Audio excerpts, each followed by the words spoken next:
हो काकू. हा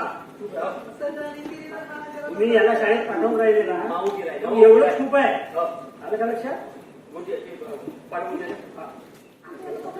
चल बेटा तयारी कर, तयारी कर.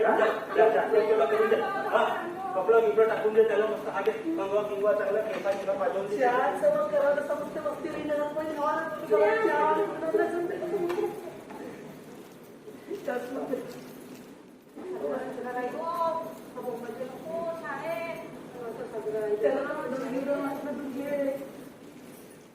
त्याच्या काय लग्न निघन करण्यासाठी पोटपीट टाकून पाठवतेस का? दुसरं का कपडा घेऊन दिला त्या बाबाने आंबा खाण्याची गेलतीस का?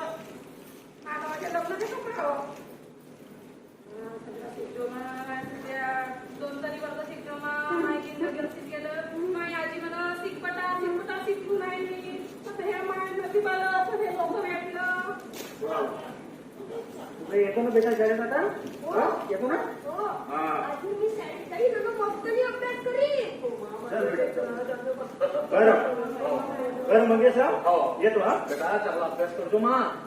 ठीक आहे. भांडण कंटा नाही करायचा. जेवण पोटभर जेवायचा. नको कोणाला मी काळजी घेतो. पाहिजे त्याला चांगलं शिकवताचे. चल रे बा. हा आणि मम्मी सांग त्याची जन्मतारखेचा दाखला घेऊन यायचा. जन्मतारखेचा जन्मतारखेचा ग्रामपंचायत मध्ये भेटते. म्हणजे याचा जन्म झाला होता का नाही, ग्रामपंचायत मध्ये ग्रामपंचायत तू समज नाही. गरम पंचायत मध्ये जावं लागला. दाखला घेऊन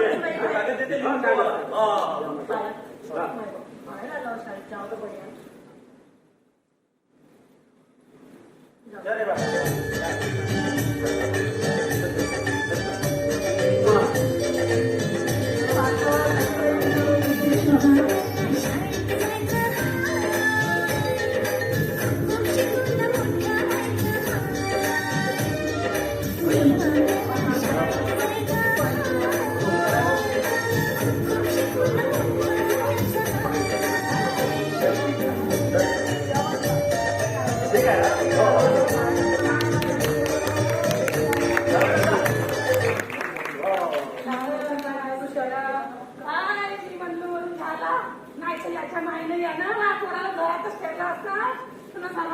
आपल्या घराला असं कुत्र्यासारखी जिंदगी करून ठेवला असता.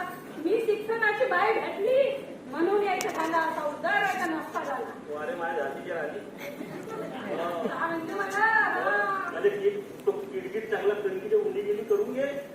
आणि मोठी सांगवली मला असा झाला. मग मी का म्हणतो मी थोडा वस्तू येतो म्हणलो होतो थोडासा फिरून. कौरीला घरामध्ये राबो.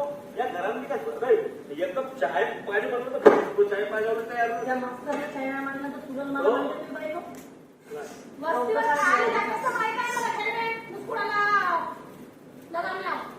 वस्तीवर काय जातं माहित आहे मला. मला माहित आहे तू काय झालं असतं वस्तीला.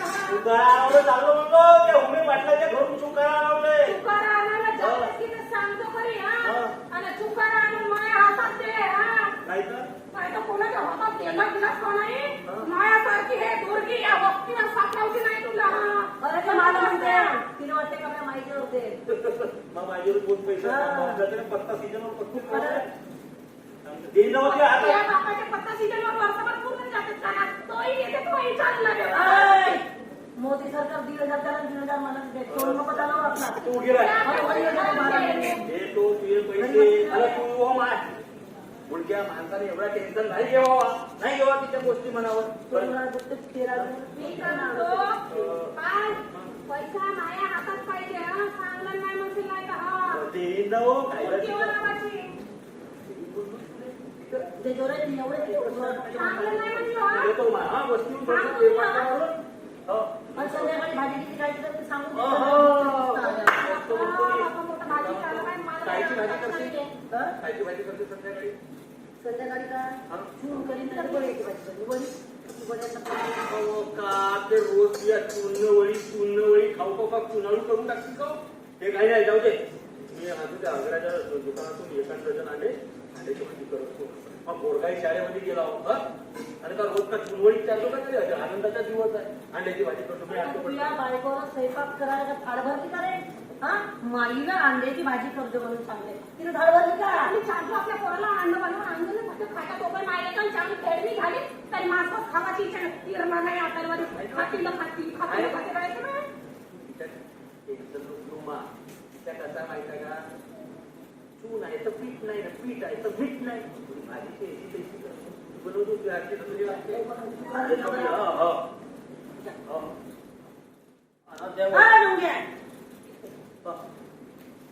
बोल ना मग. आणि मी म्हणतो वडाच्या झाडाखाली बसून तू दारू काढले पेतेस नाही मी हो वडाच्या झाडाखाली हो सांगणार होतं तुला वही झालीस का तू मी वणीवर गेलो ते ती माणसा गोष्टी करत होतं तर होतं पण तळ्यावर कपडे धुवायला गेलो ना सकाळी ते ती बाया गोष्टी करत होत्या काय बुवा पोरगा म्हणते भंग्या त्या धन्यानं वाट्यानं आणि तो अभ्या त्याला घेऊन तू त्याची वडाच्या झाडाखाली दारू पेते तर गावात दुसरी जागा नसतं होती कोणा सांगलं तुमच्या बायकाच्या तोंडाला काढले लागतेस तू कोणत्या माणसाला जाऊन जास्त काऊ मारतेस तू त्या वडाच्या झाडाखाली तो खात्याचं इस्त्या त्याच्या बापाला मारलं गाडलं तर माहित आहे ना तर त्या वडाच्या झाडाखाली त्या इस्त्याच्या बाबाचा भूत राहायचं म्हणजे बढ्या तुला अक्कल तरी ये म्हणजे तू भूत त्याला मी झोमतो तू काय टेन्शन घेते चला आपल्या धाकाला तर चांगले चांगले भूत इकडे तिकडे पडते तू चालव चाल मा तू काळजी करू नकोस मी येतो वस्तीवर अंड्याची भाजी किती मसाला घेतला अद्रक येतो येतो तुझे एकट्या मायले पाहून फळफळ देऊ नको